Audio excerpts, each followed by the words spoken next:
With Resident Evil 5's remake almost guaranteed, I see the lack of a Code Veronica remake as an opportunity. I played Resident Evil 5 with a friend and we both ended up not liking the game. To me, I see it as a stark example of what a Resident Evil 4 game would look like without Shinji Mikami's genius level design. The placement of the enemies and the areas you explore forces you to make decisions that keep up the tension of a horror game while giving you the options to deal with them that you would see in an action game. Now, the main problem here is that to me, Capcom has not proven they can design something with that level of craftsmanship in recent years. Resident Evil 2 and 4's remakes had an already amazing base to go off of. Meanwhile, 3 didn't adapt enough of the original's level design and ended up feeling shallow as a result. Resident Evil 7 was competent, but to me excelled in areas that weren't particularly the design of the levels.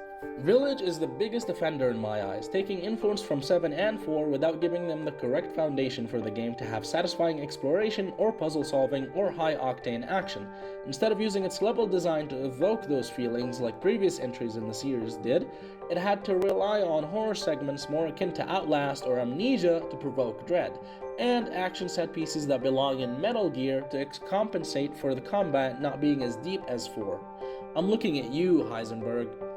These opinions are just my perspective, and I thought it would be fun and entertaining to discuss some thoughts I had for how 5 could be remade, to entice a little discussion and essentially get to share my fanfic of what could happen. This is by no means the objectively best way to do this game. We start off with Chris aiming to take down Umbrella for good, and while the company did go defunct before 4, that doesn't mean everything's over. Oswald E. Spencer is still uncaptured, and much like the original game, he heads over with Jill to capture him.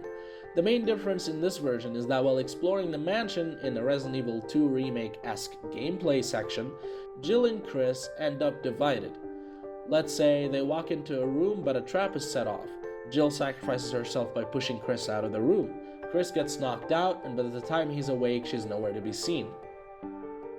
Chris ends up in a rut. The idea that Jill is more likely alive is even scarier to him. He knows what Spencer has done before. Jill being experimented on haunts him in his dreams. Enter Claire. Chris is unresponsive to his allies helping him, except Claire. He can't help but feel a little better when she's around.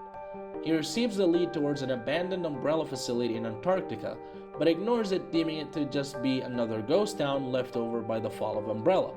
Claire tries to get some more enthusiasm out of Chris, telling him he shouldn't brush it off, that a lead towards Jill could be present even in an unlikely place like that.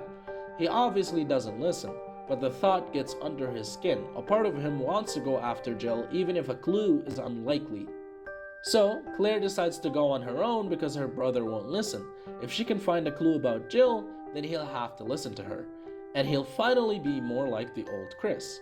The abandoned facility has been deemed completely empty, making her decision to go alone more believable.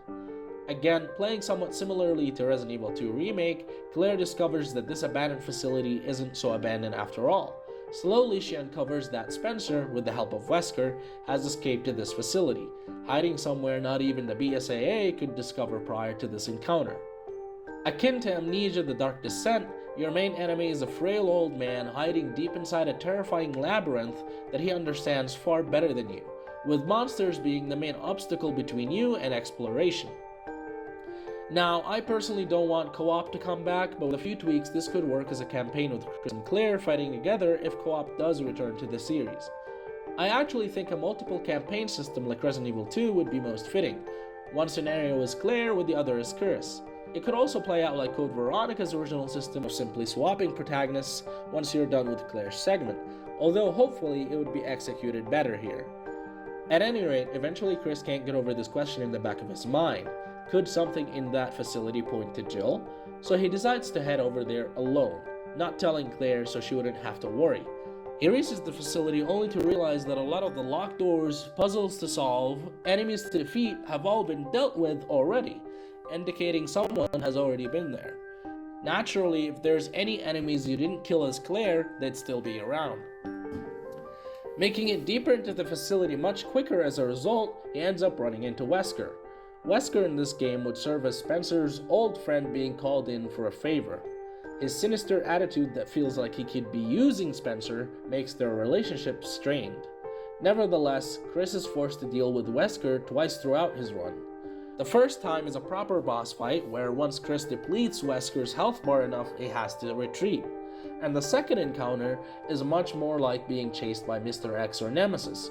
Wesker is too strong for the player to really feel like he defeated him in this segment, and Chris ends up having to lock Wesker out by leaving him behind in the earlier parts of the facility with no way back, forcing Chris to escape by going deeper into the facility. This sets up Chris feeling weak when fighting Wesker. Speaking of, I don't think Chris should be fully jacked in this game like he did in the original. I think that should be somewhat saved for later, just like Wesker's death. Making it deeper into the facility now, Chris deals with some more puzzles and enemies. This is a great time to bring up the elephant in the room, of course, the gameplay.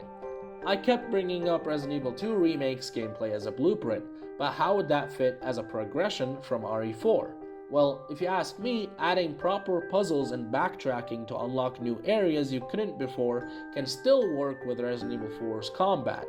Instead of having a merchant to upgrade your weapons, your exploration is rewarded with those upgrades just like in the older games. As for enemy encounters, with good enough level design, a balance between tense and fun can be found just like RE4 has proven in the past. The ability to control what upgrades you get and when by locking them behind closed doors and puzzles also allows the developers to tailor-make the segments of horror that you face based on how strong you are and how strong or overwhelming the enemies should be in comparison to you. Lastly, I think RE4's remake did a great job at making ammunition feel limited in an action title. Something like that here would truly go a long way to blur the lines between action and horror. Now, eventually, Chris would have to wrap up the game. This could go down in different ways depending on what Capcom wants to do. However, I think Spencer should definitely be a proper boss fight this time around. Perhaps you find Claire and take him down together, or you defeat him as Chris and get Claire back afterwards. Maybe Jill's there to rescue you too, and you can do that. Or Jill's outright not in the game at this point, leaving her disappearance for later. Either way, I think Wesker should be satisfied with Spencer being eliminated while Chris does his dirty work for him. In the meantime, he's managed to get whatever he wanted out of Spencer, whether it's data, a new virus, or whatever MacGuffin made him cooperate in the first place. Now with Resident Evil 6, you wouldn't need to use all the horrible villains in that game. You can just have Wesker be the big bad, and Jill's disappearance could be used as a driving force for that game rather than just her being off-screen doing whatever. At least those are my thoughts for what a Resident Evil 5 remake could look like, especially merged with some Code Veronica elements. Let me know what you think in the comments, I'd be happy to read them.